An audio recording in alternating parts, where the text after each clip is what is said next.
నాగచెంప పుష్పాల నుంచి తీసిన తైలంతో తయారు చేయబడిన అగరబత్తీలను గృహంలో వెలిగించుకోవాలి. సహజంగా అందరూ లక్ష్మీ కటాక్షం కోసం చందనంతో చేసిన అగరబత్తీలు గృహంలో వెలిగిస్తూ ఉంటారు. చందనంతో చేసిన అగరబత్తీలు ఇంట్లో పూజ సమయంలో వెలిగిస్తే లక్ష్మీ కటాక్షం తొందరగా కలుగుతుంది. అయితే నెగిటివ్ ఎనర్జీ పోవాలంటే మాత్రం నాగచెంప పుష్పాల నుంచి తీసిన తైలంతో తయారు చేయబడిన అగరబత్తీలు గృహంలో పూజా మందిరంలో వెలిగించుకోవాలి. అప్పుడు నెగిటివ్ ఎనర్జీ నుంచి తొందరగా బయటపడవచ్చు. అలాగే వైట్ సేజ్ అని ఒక ప్రత్యేకమైనటువంటి మొక్క ఉంటుంది.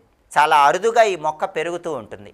ఈ వైట్ సేజ్ అనే మొక్క నుంచి తీసినటువంటి తైలం నుంచి తయారు చేయబడిన అగరబత్తీలు వెలిగించినా కూడా గృహంలో ఉన్నటువంటి నెగిటివ్ ఎనర్జీ నుంచి సులభంగా బయటపడవచ్చు. అయితే ఈ ప్రత్యేకమైనటువంటి అగరబత్తీలు వెలిగించడం వీలు కాని వాళ్ళు ఎవరైనా సరే నెగిటివ్ ఎనర్జీ పోగొట్టుకోవటానికి ప్రతి ఆదివారం సాయంకాలం పూట ఒక టమేటా, కొద్దిగా దొడ్డుప్పు తీసుకుని